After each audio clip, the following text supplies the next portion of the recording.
Alright, what up, YouTube? It's a Car Club Fanatic Ruthless Addiction. Back at it with another work session.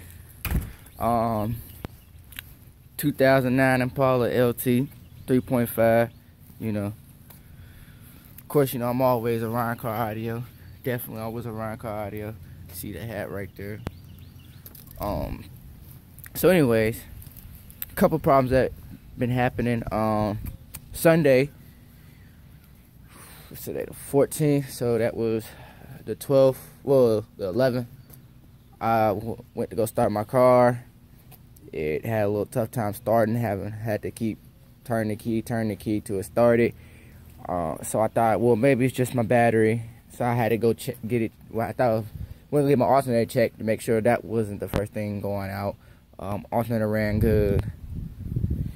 They said the battery was good, but the place where I got my car from actually didn't have the right battery in it. Had a 550 cold crank in that battery in it, and Impalas require 800 cold crank in that battery. So I just went here and replace my battery. I was like, small battery, probably not getting enough juice to the starter and ignition. So I went ahead and changed that out. Well, come yesterday, 13th, couldn't start my car for shit. I talked to my uncle. It was like, it's your starter, so we went ahead and popped the starter off. Give me a second, because we didn't do a little bit more. As you can tell, we didn't change oil, doing a coolant flush. But so I'm gonna show you where the starter at, where it's located at. You know one thing about cars, your starter, if you're front wheel drive, it's going to be underneath, and if you're rear wheel drive, it's going to be up top. And as you can tell right here, it's your oil filter right here. This is where your starter is going to be. Okay. Now you see that wire right there, and that plug. There's another wire somewhere, right there. Them two, you gotta take off. It's a 13mm bolt. Just you gotta take off. Then you gotta take off a plastic piece, which is the 10mm bolts, and then there's a metal one you gotta take off, which is, I believe, a 13 too. And then there's two 13s on the starter itself up there. So, and then it'll pull it straight on off. Now, I don't have my starter because I ordered one brand new on eBay for $61.85. You can get it within 1 to 2 days, and it cost you $90, and I think it was like 85 cents, I believe.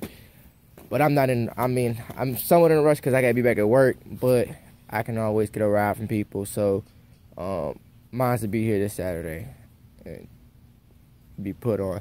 Next thing that we're working on is, a lot of times you'll get a code, your check engine light will come on, and your temperature gauge will drop, and it'll tell you that your engine hot, AC off.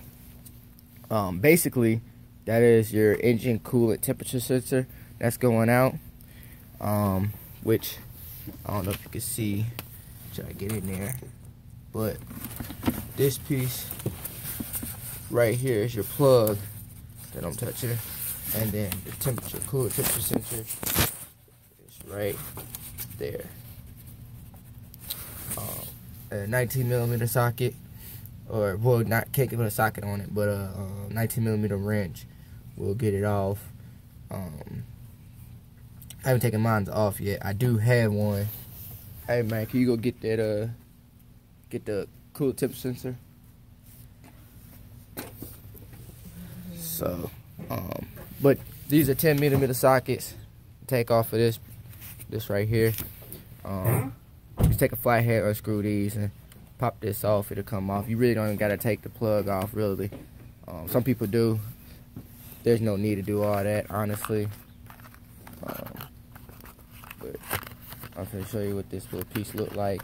$20.79 at AutoZone for a little sensor, man. It's ridiculous.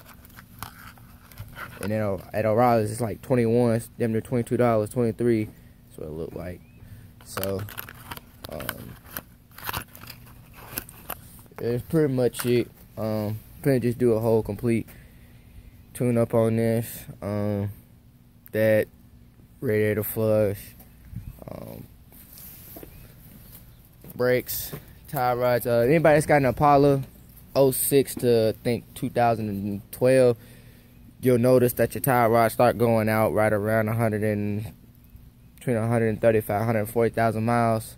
Well, I say 135 and up, really.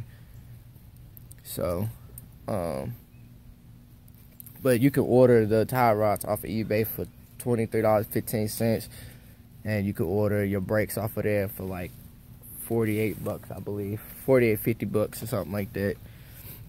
All 4 of them, really. So, front and rear. I mean, that's mainly about it.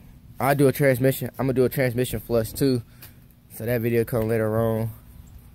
But yeah, that's mainly it. I'm gonna get back to putting on this coolant temp sensor and finish up this video.